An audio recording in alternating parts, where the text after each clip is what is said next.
Hi, everyone. I'm Assemblymember Rebecca Bauer-Kahan, and thank you so much for joining us for this really important topic tonight. It is such a pleasure to have all of you here to talk about the drought and the importance of conservation and actions that we are taking across the state to address the drought. I know it is top of mind for me and my family, and I'm sure that's true for many of you. We are in a drought emergency. There is no two ways about it. 50 out of 58 counties in the state are considered to be in a state of emergency due to the drought conditions, and the impacts of that are being felt across the state. The legislature has worked hard this year to invest in long-term water resilience, including $5.2 million in funding for drought response.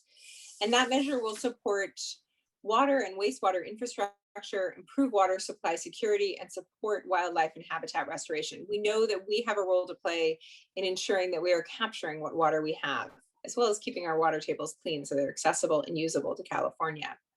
But the governor also called on Californians to voluntarily reduce water use by 15% during this time of severe drought this summer. Unfortunately, that goal has not been met. We all need to do more to conserve water and make our communities more water wise. As I said, my family and I are constantly thinking about this. I now wash the dishes at night with no water running, right? So I'm changing my habits. That's what we need to be doing. Our guests will touch on programs that exist locally to help accomplish that goal, as well as some helpful tips and tricks. It's also vital to think about drought in terms of the broader climate crisis. As we take our current steps to use less water and take action in the face of the drought, we also need to think about climate. The root causes cannot be forgotten. It's really important that we focus on what we're doing to make it better, but we cannot forget the underlying issue. As a state, we're investing in our climate and in wildfire resiliency. This year, the state's budget included $2.2 billion for wildfire preparation, obviously critical to the communities that I represent that are on that wildland urban interface. That includes $1.5 billion in funds for forest management, including prescribed burns to lessen the fuel loads, something that we see happening in our community frequently and is really, really important. Today, we'll be focusing on the drought side of the equation. And joining us to share updates on the drought and what is being done locally to help water resiliency are guests from our local water agencies and from the California Department of Water Resources. Representing the California Department of Water Resources is Assistant Deputy Director John Yarborough. We also have Clifford Chan here from East Bay Municipal Utility District and Valerie Pryor from Zone 7 Water Agency. And lastly, we have Dan McIntyre from the Dublin San Ramon Services District. So we have people from all over the district to talk about what we can and should be doing to face the drought that's before us. I want to thank you all so much for joining us today and providing your expertise on these issues. And as I just want to tell everyone who's on live that as we're talking, please feel free to submit questions using the Q&A feature here on the Zoom. We'll do our best to get as many of those questions answered as possible, although for those of you that have been on our town halls before, you know we often don't get to them all, and I apologize in advance for that. First, we'll hear from John from the Department of Water Resources to get the bigger picture perspective on the drought statewide. So John, let me turn it over to you. Well, thank you, Assemblymember. I really appreciate the opportunity to speak with everyone here tonight. So I wanted to start by the statewide perspective and just how dry it is here this year and kind of where we got to this year and then how that leads to our thinking about next year. And I want to talk about from the State Water Project perspective, the statewide perspective, but then that really does affects everybody in the state. So it really has that local impact as well. Last year was one of our driest years on record when we look at precipitation, particularly up in the northern part of the state. And that northern part of the state is so important, the precipitation there, because that's what really drives a lot of the water supply that's used throughout the state. Dry year last year, and then even drier year this year. When we look at those 2 years together, it's the second driest 2 years we've seen since 1977. So, very dry conditions. What was really noteworthy about this year's drought is not just the low precipitation, but how that precipitation, that snowpack, turned into runoff. That was the smallest translation of snowpack to runoff that we've really have ever seen. And it's that part that's really where we see the effects of a changing climate on this long-standing relationship between how our snowpack would turn into runoff that we could capture in our reservoirs and then make available for use throughout the state. Seeing that long-term relationship break down like it did this year, getting only 20% of the runoff that we would have expected is really one of these immediate signs that we're seeing that we are dealing with a changing climate here now. So what that led us to do then throughout the year from the State Water Project is taking a lot of actions to conserve our water in the reservoirs. So that's working with the State Water Resource Control Board to change the rules for how much water needs to be used to manage salinity in the Delta, installing barrier in the Delta to help manage salinity, working closely with the U.S. Bureau of Reclamation as we're jointly operating all of these reservoirs, Shasta, Folsom, Oroville, between the state and federal projects. Even with doing those and a number of other actions, what we ended up with this year was some of the lowest reservoir storage that we've ever experienced. So this year, Oroville is the lowest that it's been since that reservoir was filled. And what that means then is we move from this year now looking into next year, we're going into next year with really the smallest buffer we have for continued dry conditions. Having storage in our reservoirs, that gives us some water that we can work with if we have continued dry conditions. Going into next year, we have the smallest buffer we've ever had. So when we start looking at next year, what that means is we need to start earlier with our planning, and we need to be more aggressive with our planning. So really focusing on these very, what could be very worst case scenarios if we have a continued dry winter, dry spring. What are the actions that we're going to need to take?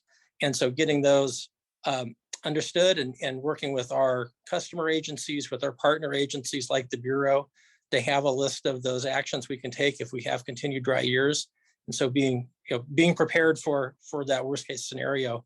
And so that means from the state project perspective, the federal project perspective, it means how do we prioritize what water we have? And so for us, it really starts with a focus on the term we use is health and safety. So that's making sure water is available for municipal use, for sanitation use, for some of those very critical municipal needs. After that, we're looking at being able to ensure the environmental needs are met. So that's water quality in the Delta. That's very important temperature requirements for salmon in the Feather River, a host of very important environmental requirements. It's maintaining some level of reservoir storage for what would happen if we have a dry 2023. And then after that, it's then making what any extra water we have available for water supply throughout the state. So that's, kind of from the project perspective, we're really, really needing to be very aggressive with our planning, have these conversations earlier when we have some more options still that we can take. Additionally, from the state perspective, a little beyond just the projects, Assemblymember also mentioned in the state budget the $5.2 billion there for long-term, short and long-term water resilience, and then of that, another $815 million for drought relief. So some of that drought relief funding being used for really focusing on areas that have the most immediate needs for drinking water. So making bottled water available for those sort of communities, with a range of other different programs. Governor's asked for everyone to start with the 15% conservation. And so I had to go fix the sprinklers in my backyard. And that's something that there's things that everybody can do at home. And that's such an important part, because that water saved is water that is able to be available to the system for where we really have these critical needs. So that conservation, very important for everybody. And we have our SaveOurWater.com website is also a great resource to look at how each of us at home can do we can to save water. So I wanted to keep that very concise or brief. So thank you very much again for the opportunity to speak. Thank you so much, Sean, for the update. And it's, I'm a lifelong Californian. I grew up here and I remember droughts as a child and, having to conserve. And so it's fascinating to hear that this is really worse than, we've seen in the past. It really puts it in perspective.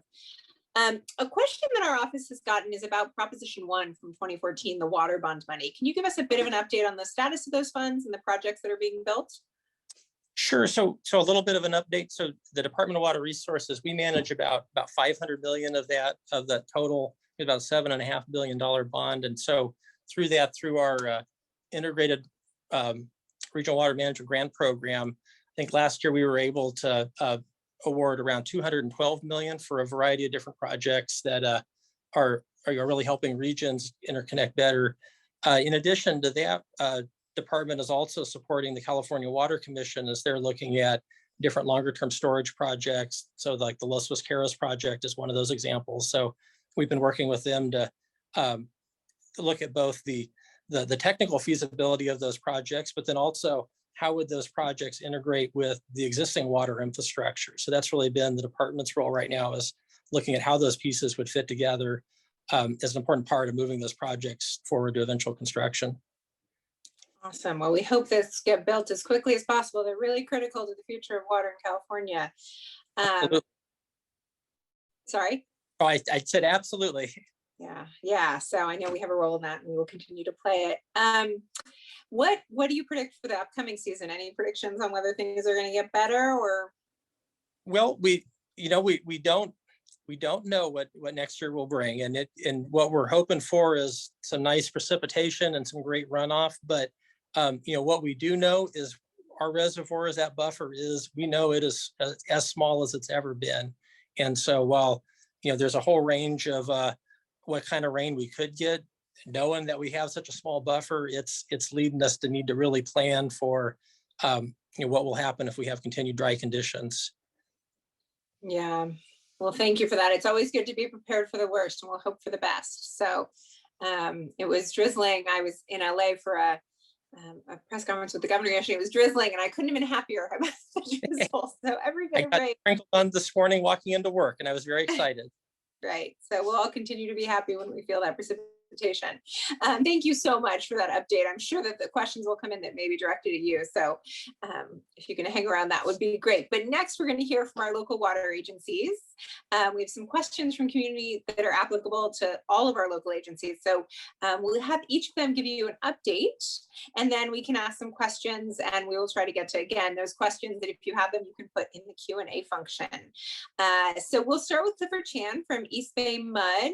Clifford, welcome, and thanks for being here. Can you give us a general update on East Bay Mud and how you're dealing with the drought and resources for your customers?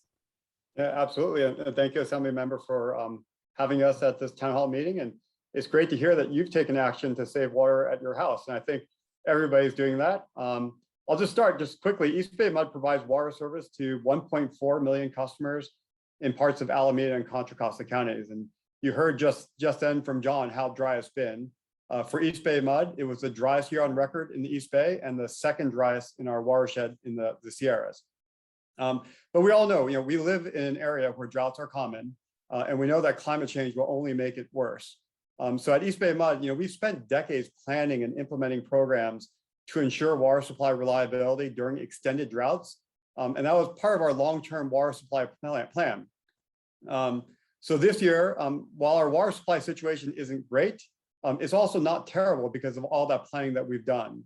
So I do want to talk to you a bit about what we're doing here at East Bay Mud and how we can help you as well. So our plan includes using recycled water. In fact, we use 9 million gallons of recycled water each day. Another big part of our plan is water conservation. Since the 1970s, our customers have reduced their water use by 46 million gallons per day. In fact, we use less water today than we did in the 1970s, even though our service area has grown by more than 300,000 people. Another key element of our plan is our Freeport facility that lets us take water from the Sacramento River in dry years. We invested over $500 million in these facilities specifically to improve our drought resilience. Just a few days ago, on Monday actually, we started that facility, and we're bringing in 11 billion gallons of water, or about 20% of our customers' water needs for a year. And also to help us this year, and you heard the Assemblymember talk about it, we're also asking our customers to voluntarily reduce their water use by 10%. We have lots of programs to help our customers save water to help us achieve that 10% goal. Now, our program and our outreach campaign is based on 3 themes, and those are irrigate efficiently, find and fix leaks, and be mindful of indoor use. And I'll share some of those tips and resources with you tonight, but I just want to assure you, you can find everything on our website. So the first tip, we're in the fall, we're heading into winter. Now is the time to adjust your irrigation timers Plants need a lot less water now than they did in the summertime. Our website has lots of information and tips on how to use water efficiently, especially outdoors. It's also a good time to look for leaks on your irrigation system. Irrigation leaks are very common. Another common leak is with toilets. And so we offer a free home survey kit to help you find those leaks. And if you see a leak in your neighborhood, or if you see someone wasting water, you can also report them on our website. We have a link to report water waste, and we will work with those customers. We also offer rebates and free water saving devices. Some of those free water saving devices include shower heads. We have rebates to replace your lawn up to $1.50 per square foot. We offer rebates for flow meters, so that'll let you monitor your water usage near real time on your phone. And we have rebates for smart irrigation meters. We've partnered with Pandora. This was something that was really clever. We partnered with Pandora to share 5-minute songs from local musicians that you can time your shower to. Now, to put this in perspective of how much water we can save, if everyone in East Bay Mud Service Area cut 1 minute off of their shower, that would save 2 million gallons per day. That's huge. We also hold webinars for anyone to participate on topics related to water conservation. The next one is on October 14th about how to efficiently water trees. We do find that people overwater their trees. We have virtual office hours. Now, if you think back to your college days of office hours, we have virtual office hours for customers to ask questions about how they can save water. We just had one yesterday and today in English and in Spanish on leak detection tips and resources. We have a Water Wednesday speaker series. It's on the 3rd Wednesday of each month. This month on October 20th, we're talking about water quality. And in November, the talk is about drought mythbusters, where we're going to talk about recycled water and desalination. All this information, again, is on our website. And while you're on our website, log into your account and check that your contact information is correct. And we want you to do that so we can send you emails about all of these events and activities that we have. And you can also sign up for home water reports and leak reports, where we'll let you know how much water you use and compare it to your neighbors and your neighborhood. And also we'll let you know if we detect a leak at your home. Finally, we love to talk about conservation. If you're part of an organization or a community group, email us at waterconservation@ebmud.com, and we can meet with your group to do a presentation. And you can also use that same email address and email us if you have questions about how you can save water. And finally, I just want to thank the Assembly member for having us at this town hall meeting. And I just want to end by saying, we are in this drought together, and we'll make it through this drought together. Thank you. Thank you so much, Clifford. And I have to say, I got 2 tips from that. I'm going to get my home survey kit, and I'm definitely playing those songs while my kids shower. Maybe it'll motivate them to take shorter showers. That is the problem in our household. So next up, we have Valerie Pryor from Zone 7 Water Agency. Valerie, can you start by just giving our audience, I know it's so confusing probably to people on here, all these different water agencies and who they support. So can you give us a little bit of context about Zone 7 and your role you play in the Tri-Valley's water systems? Yes, and thank you, Assembly Member, for having this meeting and for inviting me. So Zone 7, we are the wholesale water agency that serves the Dublin San Ramon Services District, Livermore, Cal Water in Livermore, and Pleasanton. So we serve the cities of Dublin, Livermore, and Pleasanton, and then we serve the Doherty Valley portion of San Ramon through a contract with DSRSD.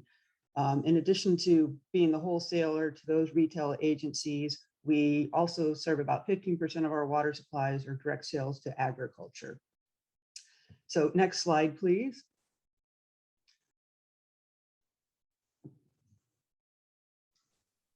I don't know who's controlling the slides. There we go. Okay, great. So as I mentioned, we are the wholesaler. So for the most part, people at their houses or in their businesses, they do not receive the water from Zone 7. They receive it from one of the retail water agencies. And the reason I'm showing you this slide is to understand where your water comes from and how this drought is particularly impacting Zone 7's water supplies. So in our community, about 70% of our water is imported through the State Water Project. About 11% is recycled water provided by the retailers. About the rest is either a local water right or local groundwater. but 70% of our water comes from the State Water Project. And as you've heard from John Yarbrough earlier, those supplies are very limited this year, and we're concerned about next year. So this graphic shows, State Water Project starts at Sierra Nevada snowmelt. It comes through the Delta and it comes through the South Bay Aqueduct. And then at Zone 7, we store some of it in Lake Del Val, and then we treat water at our two major surface water treatment plants, Patterson Pass and Del Val. And some of it we send through our groundwater demineralization plant. Some of it we store in our local groundwater basin, and then we later pump it from wells. And that's the water that then goes to homes and businesses through the retailers. Next slide, please.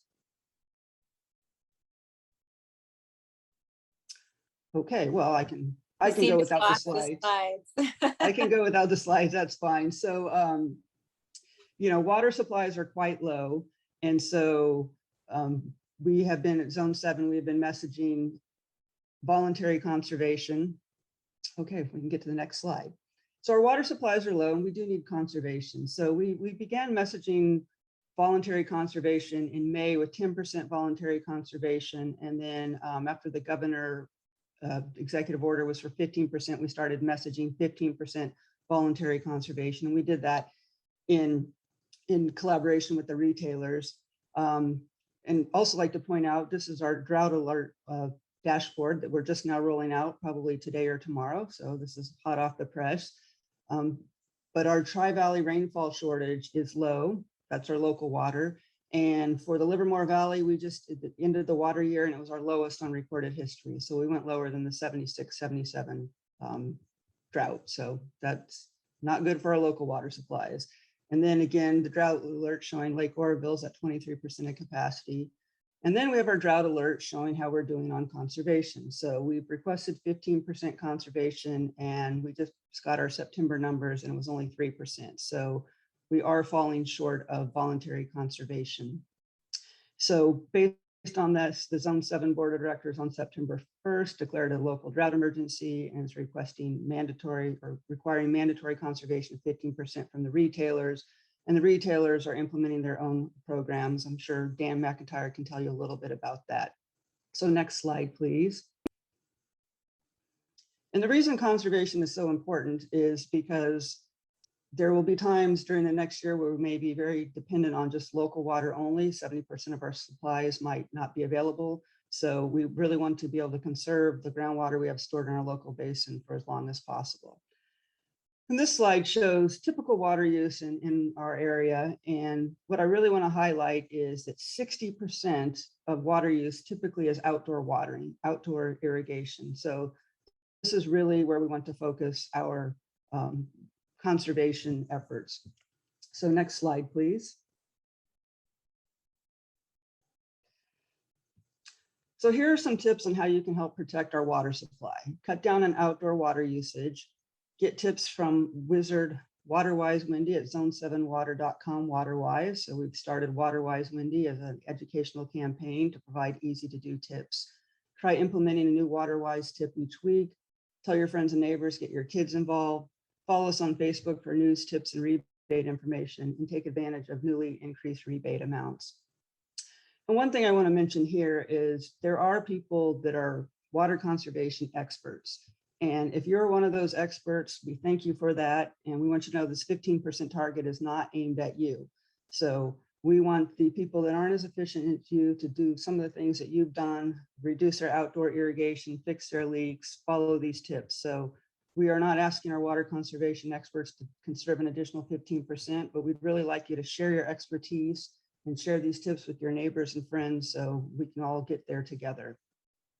And as far as the rebate amounts, the last item on that slide is the Zone 7 Board of Directors voted to significantly increase our lawn conversion rebates and our high efficiency washing machine rebates. So we really encourage you to go to our website and learn more about conservation. And I believe that was my last slide. So thank you very much. Thank you. I can't believe 60% for outdoor watering. I mean, that's a shocking number. So there's a great way to cut some significant water usage just by cutting down the time that you water your grass. Thank you. Valerie, for that helpful information. And I think there were a lot of good tips in there. And last but not least, we have Dan McIntyre from the Dublin San Ramon Services District. Dan, I know DSRSD, I think I got that right, does some cool work on water recycling, which is really important. So can you share more about that and provide a drought update from your perspective? Yeah, so Dublin San Ramon Services District obviously serves Dublin, and for water, we serve the Doherty Valley of San Ramon. And I wanted to thank you, Assemblymember Bauer-Kahan, for inviting DSRSD to your town hall so we could share some thoughts about the drought and conserving water. So DSRSD is unique. We're a water recycled and wastewater treatment agency. And actually back in the late 90s, we partnered with East Bay Mud to create a joint recycled water program to serve the San Ramon Valley. So that's kind of Dublin, San Ramon, and ultimately up into Danville. And we've been expanding that program over a number of 20 years. The wastewater that we recycle to use for irrigation of medians, sports parks, and other public landscaped areas comes from our wastewater treatment plant that's actually in Pleasanton. And our program is very successful. So over the course of a whole year, we actually recycle 40% of the wastewater that comes into the plant. And actually in the peak period in the summer, we're recycling every single drop that comes into the plant. And that wastewater is treated as recycled water, serving Dublin, San Ramon, and now also Pleasanton more recently. DSRSD is one of the 4 retailers that Valerie was mentioning that receives water from Zone 7, and we distribute potable water. So how does recycling fit into DSRSD's program? It's a very big program for us since we're a small agency. Actually, of all the water that we provide to our customers, 25% of that in the course of a year is actually recycled water. So in a sense, we're already conserving 25% drinking water because we're recycling the water as part of our partnership with East Bay Mud. And we're very proud of our San Ramon Valley recycled water program. So on conservation in the Tri-Valley, along with Zone 7 and the other retailers, we called for 10% voluntary conservation earlier in the year. We escalated that to 15% voluntary conservation, but we haven't yet hit the mark. So all of the water agencies in the Tri-Valley are going forward now with mandatory conservation. DSRSD a couple of weeks ago implemented mandatory stage 2 conservation. It's required 15% conservation. And the main technique that will help us achieve that goal is limiting irrigation. So our regulations in our service area now limit irrigation to 3 days a week. And limiting irrigation is the most critical step on conserving water. One program that I want to share with you, and it touches on some of the themes that Clifford had hit, was monitoring water usage, primarily looking at breaks in your irrigation system or stuck valves and other broken sprinkler heads is a big thing. And it's real easy if you don't notice, if you have one of those problems, to lose 5, 10, 15,000 gallons of water a month and not even know it until the bill shows up. So we did a number of years ago is actually implemented our automated meter infrastructure program. And we actually tied it to computer software called AquaHawk. And our customers can sign up through our webpage, and that's dsrsd.com. And then you can tie into our AquaHawk software. So that's AquaHawk, like it sounds, all one word. And you can monitor your water usage. And the cool thing is, we're electronically monitoring and reading the water meters every hour. And our database in AquaHawk is posting that information immediately. And so you can actually watch hour to hour how much water you're using. And you can go in with this software and you can actually set criteria when you want to be notified, when you want to get a text or an email if your water use exceeds a certain amount. So if you use that to its full capacity, you can catch a water leak in your irrigation system in an hour. You can be sitting at work and get an alarm that, oh, the sprinkler system broke, and you can call your contractor to come out and make your repairs. So that's a real important feature. More than half of our customers at DSRSD use the AquaHawk system. And again, you can go to dsrsd.com and sign up for that. It's easy to use, and you can track it with your iPhone or Android device. and be all over leaks in a hurry. I love that. I got it. Clifford, you're gonna have to tell me if I have an East Bay Mud customer, whether I have access to that. But that is, I also think that, as I've been able to do that with my electricity, it's affected my habits. Because when I watch in real time, you start to realize, right, how much usage there is for given activity, and you can change your behavior accordingly. So that is really interesting. I love that. And all of you pointed out, I think, maybe not all of you, that we are not hitting our 15% reduction goals that we really need to be shooting for. I think Valerie had a 3% number in her slideshow. So really far from that 15% goal. So we need to do more. I think that's clear. We've heard that irrigation is probably the biggest impact in paying attention to those leaks. Does each of you sort of have the hottest tip for what our folks who are watching should do to cut back to get to that 15%? And I'll add to that question. Somebody actually asked in the questions, is it 15% less than last year, or what is that 15% a comparison of? I think that's a good question. Clifford, do you want to start? Yeah, I can start. So first, our goal at East Bay Mud is 10% voluntary, not 15%. And I think an important thing to just remember is, the state is not homogeneous. Every utility is at a different place in their water supplies, and we set 10%. Our customers are doing a great job. We're at 8%. So we're pretty close to the target that we set. I think the other important thing to remember is it's not 10% every month of the year. We expect more savings in the summer because you can give more, and then less in the winter time. But it's an average over the entire year that we're looking at, 10%. So if in the winter time you hear, or our customers are only saving 7%, we shouldn't be alarmed, because they can't give as much in the wintertime because a lot of the outdoor irrigation is gone. Our baseline at East Bay Mud is last year. So when we make the comparison, it's last year. That's the same that the state brought out. They're comparing everything to last year. And that's what we're doing too. Very easy things that you can do. Again, if the outdoor irrigation is the absolute easiest thing that you can do. I make sure that we water, like my house and my garden, which is relatively small, very efficiently, because plants, need, deep soaking and not the frequent watering. That's the easiest way.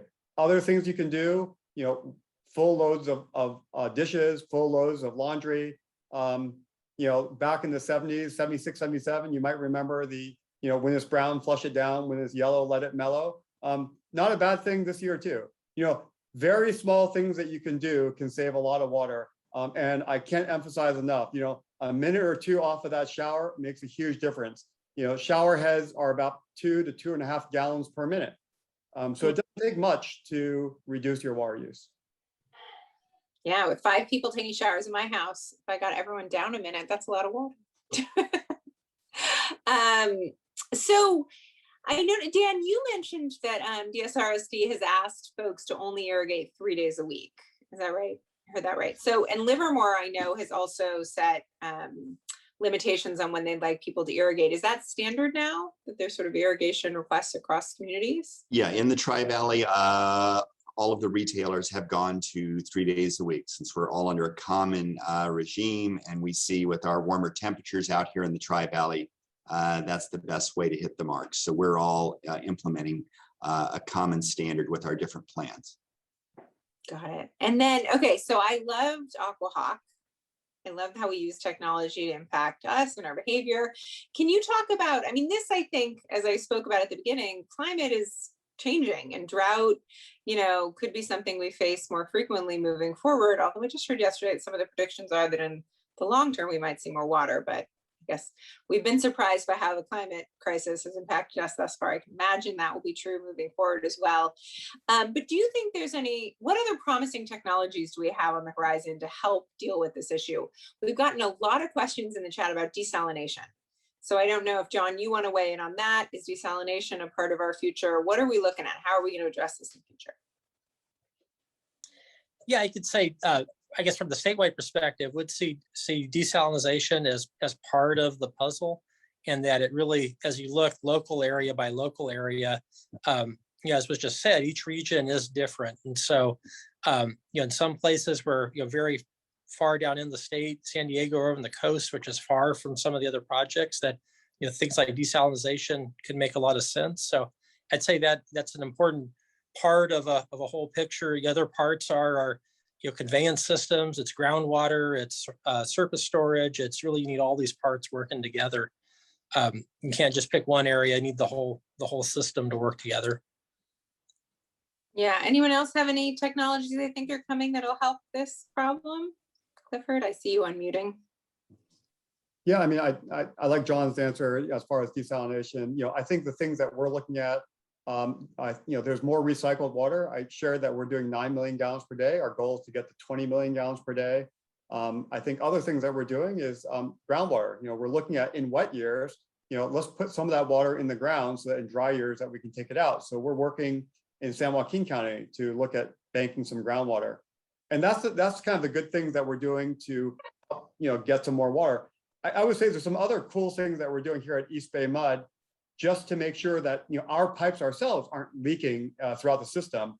So we're using satellites to help find leaks underground, and we're putting devices on our pipes to listen for leaks in our own system, because just as we ask our customers to save water, we want to make sure that we're careful about the water that we're saving. We still have main breaks, those happen, they're unavoidable, but we've done a lot of work to minimize how many of those are, and find those in advance. A lot of really cool technology on that front as well. Valerie, what do you have to add? I might add, for Zone 7, we are considering a number of water supply and water supply reliability projects. The Los Vaqueros Reservoir expansion project, the Sites Reservoir, the Delta Conveyance project, potable reuse, and Bay Area Regional Desalination. These are all in the planning stages. Final decisions have not been made, but the agency is actively participating in these projects. And we know that we will need one or more of these projects for future water supply reliability. Yeah, no, I think that's right. And we've gotten some questions on the, reuse, right, recycling, which we heard a little bit about from Dan, which is obviously a part of this puzzle. And, the other doing all the things that are necessary. I know in Pleasanton, the city had to shut down some of their wells due to the PFAS issues, right? Making sure we have the technology to clean the water that we have access to so that it's accessible and usable. All of it has to go into this calculation. So I appreciate that. Lastly, can we talk for 1 second? My questions, and then we'll get to more of the audience questions, I should say. Rates. How does this all affect the drought and these conservation efforts affect customers' rates? And what should we expect to see coming down the pipe? Dan, you want to start as the retailer? Sure. Just this week. So one of the things we wanted to do is to send a price signal to our customers, provide an economic incentive to conserve water. So we went to stage 2 emergency conservation rates. And what that's going to mean is, for a typical customer, their water bill on average will go up $4 or $5 a month if they don't conserve. So the whole point is, you conserve, you can get your price, what you're paying in your bill back to normal. So we're kind of putting that out as a first step for this 15% level of conservation. And that will start in November in our service area. Clifford, what's happening in the East Bay Mud territory? Yeah, I'll speak to it in terms of both short-term and long-term. We're still voluntary rationing, so there's no additional changes to our water costs. So in fact, if you start using less water, your bill is going to go down. If we do go to mandatory rationing, similar to Dan, we're going to put some surcharges, because we're purchasing all those supplemental supplies, and you'll see, an increase similar to what Dan is talking about for our customers as well. For the long term, as we talk about these resiliency projects, more recycled water, more groundwater, and even potentially, desalination, those are expensive projects. It's expensive to treat, it's expensive to build. These are things that we're going to have to think about. We don't know what those costs will be to our customers, but as we think about resiliency, there will be a cost associated with it. Yeah, and I think that goes back to one of the questions I asked earlier, which is obviously the water bond money, which should be going to some of that, as well as investments the state is making. Providing clean, accessible water is obviously critical to the work we do, and we need to continue to to support it moving forward with all of the investments that we've mentioned today, especially those that give such incredible return. So Mike asked a really good question that I like. So he said, are there resources available for homeowners who would like to convert current lawns to more drought tolerant or native design? And both, the question I think relates to both, are there programs to get resources for that, but also to learn about it, right? He really referenced, how do I learn what my options are if I want to be more drought tolerant? I can take that one first. Well, first, we offer money to replace your lawn. We have a lot of resources on our website. There's actually a very cool one of our pages where you can see a house with a lawn and you can slide across and you can see what it'll look like when you go to a drought tolerant garden. We also have a book that we offer on how to plant in these types of dry climates. And you can call us and we will point you to other resources. So lots of resources on our website. Our employees are happy to help out. And we also offer financial incentives to replace your lawn. Awesome. Oh, I like that design tool. Valerie, did you have anything to add? Similar for Zone 7, we do offer rebates. They were significantly increased this year for lawn conversion. And I did in the chat post a link to our website, which has more information on the rebates in the program. Great. So yes, they're both resources for how to do it, what it'll look like, and money. That's fun. But it is, as we've heard, the irrigation is so big that really is a huge thing that each of us can think about doing. Housing and growth. There's been multiple questions in the Q&A about, we talk about increasing access to housing in the Bay Area specifically because we have so many jobs and we don't have the housing to meet that demand. But how does that interact with this crowd and with access to water? And can you guys talk about how you're planning to make sure that as our housing stock increases, we have the water to meet that need? Valerie, you want to start? I can start. First of all, I just like to point out that the droughts are short-term and they differ from long-term water supply reliability. So, at Zone 7, we have a program to store excess water in wet years and take that out in dry years. And that works most of the time. It's only in times of extreme drought that we need to ask for, more conservation. As far as land use, Zone 7, we are a water agency. We are not a land use planning agency. So the cities and the counties make all the decisions on land use planning. And our mission is to provide water to support those needs. We do have an urban water management plan. We just adopted our new 2020 urban water management plan a few months ago. It is based on the cities and the counties' housing and other growth numbers, and we are showing that we do have sufficient water supplies to support that. That's great. Clifford, anything to add? Yeah, I won't repeat anything Valerie talked about, but what we do when we look at our water supply, we look at how much water we have and what that demand is going to be. And that demand is based, we meet with every, East Bay Mud has 20 cities and incorporated and 15 unincorporated cities. We meet with all the cities and counties and look at their plans and project out to 2040 and 2050 to see what those demands will be and make sure that we have enough water to meet those demands. And we do. Of course, in dry years, there might be some customer rationing, but we do have enough water and we base it on, what they tell us the build out will be in the future. Got it. So that's important work. John, I think this one's for you from Chris. Can you talk about what is being done to expand the water supply system, both in terms of building more dams and raising existing dams? I think you touched on that briefly, but he was hoping you would expand out on that more specifically. Sure. So there's I think Valerie just mentioned, so there's a handful like Los Vasqueros, a handful of different supply projects that right now, as said, departments working with those projects to figure out how they'd integrate into the system. One of the important projects, the Delta Conveyance Project, is one the department's seen as a very important part of that conveyance infrastructure, helping linking reservoirs in the north, storage in the south. Being able to move that water around the system really gives a lot of flexibility for years like this. What we were able to do in 2018, 19, when we had those wet years, moving water south into storage reservoirs like San Luis, that's really the water that we've been able to use in 2020, 2021 to meet those needs down in the valley. So having that conveyance ability to move water around we really see the benefits of having done that in years like this. So ensuring those systems are robust is really, one of the important areas that we're focusing on. So again, there's some new storage projects like Los Pesqueros is one that we're looking at, conveyance, linking our groundwater infrastructure to our surface water through conveyance is another area that we're looking to get additional storage, additional flexibility in the system.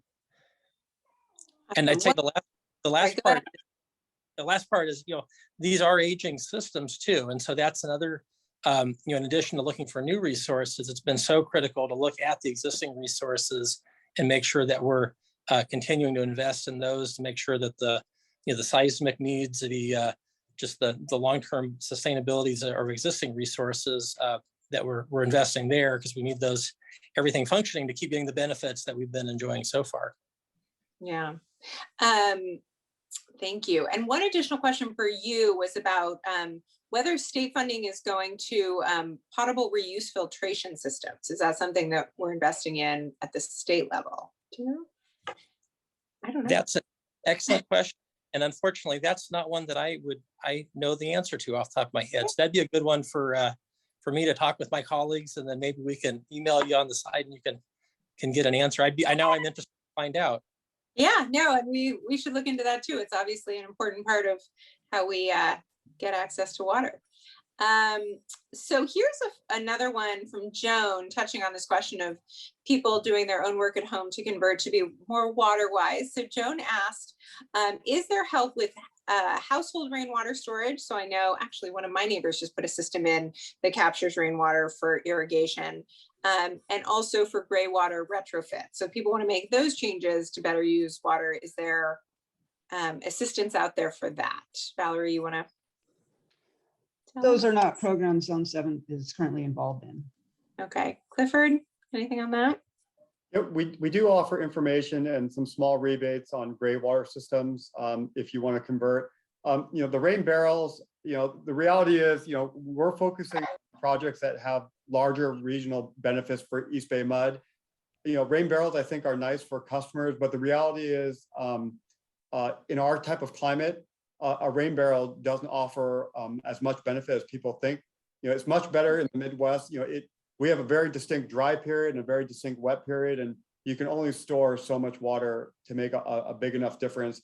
And we're focusing on the larger projects that have bigger benefit. But we can certainly point people to resources if they're interested in doing rain barrels. Awesome, interesting. But it sounds like there is some money for gray water retrofits in that. We have some rebates for that. Okay, so is that information on your website? It's right on our website and the link that was posted. Perfect. Okay, so we can follow up there. Oh, here's a question, and I'll turn this one to Dan. Is recycled water being made available to residential customers? So you talked about your recycled water program. Is that going to consumers? So for residential customers, what we're looking at next year is a potential joint project between DSRSD, Pleasanton, and Livermore, where through some complicated plumbing arrangements, Livermore is going to provide the wastewater to feed this program. And we'd operate a joint facility in Dublin. There would be shared staffing. So that's something we might be able to get up and running by June of next year. We have some physical improvements we have to make to implement that and to work out some details. If there's mandatory conservation next year, we expect to have that facility in place. We had a program a few years ago, some of you may remember, and there were about maybe 3,000 customers who, a couple times a week would come in and pick up water for irrigation. So if there's mandatory conservation, we hope to have a joint facility in operation in Dublin next June. It's exciting news. John, this one's for you from Dex. According to the Department of Water Resources, 80% of the water use in California is for agricultural uses. What's being done to conserve or ration on the agriculture side? Do you know what we're doing statewide to ensure that our agricultural consumers are doing the best they can? Yeah, so there's a handful of different things. So within the agricultural industry, there is a lot of work being done to ensure that water is being used efficiently there. As we look to next year, if we have these continued dry conditions, the water supply through the State Water Project is really going to be focused first on these municipal health and safety needs through this prioritization. It's then environmental needs, minimal storage, and then it's only after that would water supply be made available really for agricultural uses. So agriculture really then is looking at using water that they've stored in different systems. It's using some sustainable degree of groundwater pumping. So using other water in the system to meet their needs. So it's an important use of water in the state. The agricultural industry is doing a lot to be very, being very water wise in their own use of water. And then they're having to have a variety of sources for times like this when they're not going to get as much state project supply. Yeah, thank you for that. I know I moved to Bill my first year in the legislature. There would have been a grant program for drip irrigation on farms because there's ways for them to be water wise as well. And we really wanted to support that move as we need to conserve water. And we're continuing to work on that. This is an interesting question. And so this to the programs that we heard both you, Valerie, and Clifford talk about for rebates. So for the yards and the gray water, somebody asked, are those available to homeowner associations? So if you live in a multi-unit building with a homeowner association and you want to make those changes, are they available to those customers? Yes. Okay. Our rebate programs are for single family homes and for multifamily homes. Great. And same for you, Clifford? Same for the lawn conversion and others. Actually, the dollar amounts could be even bigger. And if you have a nice, I would also say, if you have a nice outdoor area that's very publicly accessible, we also provide money to do demonstration gardens. So if you have a high foot traffic areas that people can see how you can save water, we do offer funding for that. That's fun. Okay, good to know. So for any of you that are on your homeowner association. Okay, probably our last question, just time-wise, but a really important question from Beth Clark, who has said that she's been reducing water usage and being water-wise for many years. She long ago removed her lawn and did the turnover to a drought-resistant garden, and yet she is also subject to the 15% reduction, which is very hard for her because her water usage right now is very low. So she's asking, are there any caveats for those who are already using little water to that 15% reduction? I'll jump in first, just quickly, because this question comes up a lot. And keep in mind, East Bay mine's at 10%, and if we go to 15% or whatever number, that's what we're trying to achieve for our entire system, not necessarily individuals. And so I would say to her, if you're already saving a lot of water, keep it up. Great job. You don't need to do any more. If you're using more water, those are the people that we want you to save water. So when we say the 10%, it can be very confusing that you think I'm already using 10 gallons of water per day. What else do you want me to do? What we want you to do is keep up the great work. It's for the people who are using a lot of water that can give, because that percentage we're talking about is for our entire system, not individually. So I would say, I forgot her name, but fantastic job. Yes. I'm so proud, Beth. I'm proud of you for everything you've done. Great job. Yeah, and all that water that Beth saved over the years was stored for now. So we appreciate it, Beth. Valerie, anything to add? I would say the same thing as Clifford. It's a regional target. And thank you, Beth, for saving, and share your tips with friends and neighbors. Yeah, Dan, anything to add? I saw you. Amen. Yes, it's a community goal that we need to hit, and it's much appreciated those that for a number of years, especially since the last drought, have kept up the good behavior all along.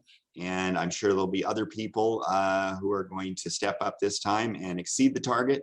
And I think we're going to be able to hit our targets collectively.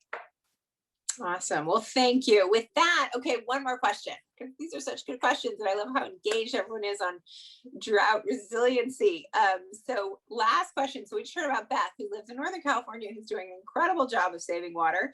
And Leslie asked about,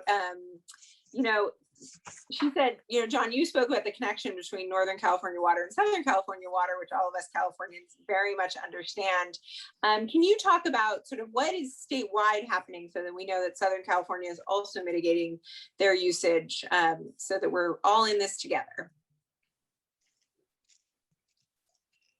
Yeah, so we're started with voluntary. That was statewide. The governor asking everybody throughout the state to conserve, and as we look forward into next year, if things continue to get dry, it is that statewide look of would have more stringent requirements to conserve, and that is as we're looking forward to next year, would see that having potential statewide effects.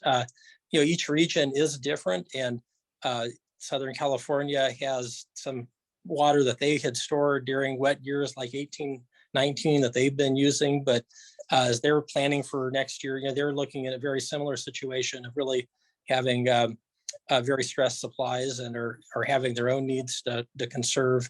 It really is needing to look at this as a whole state because this water, it's a whole state issue, and really need to look at it as a big system there. So it's something where all of us need to be doing our part to make sure we get to manage through this drought.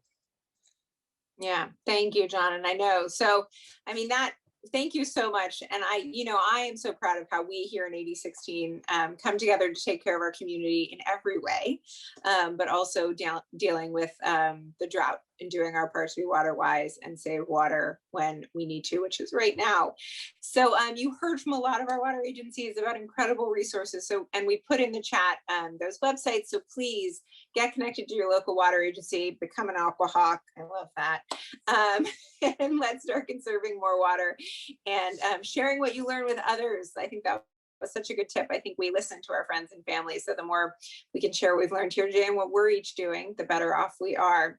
I know we weren't able to answer all of your questions. So if your questions weren't answered and you want to follow up, please do so. You can reach my office at 925-244-1600, and we will answer your question or do our best to find out who can answer your question. And we just put that number in the chat.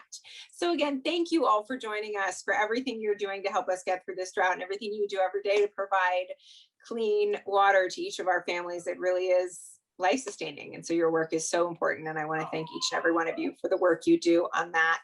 And thank you everyone who came, who was engaging in this issue. It's so important. We're hosting another virtual town hall, which I will tell you about next week on wildfire prevention and planning. And we'll be discussing mitigation as well as emergency preparedness. How can you be prepared for wildfires and the season that is before us? Is something that is top of mind for me, both for my family and for all of you as my constituents. We wanted to provide those resources. That is October 12th at 1 p.m. You can find more information and register for the event at my website, a16.asmdc.org. And thank you everyone for being here.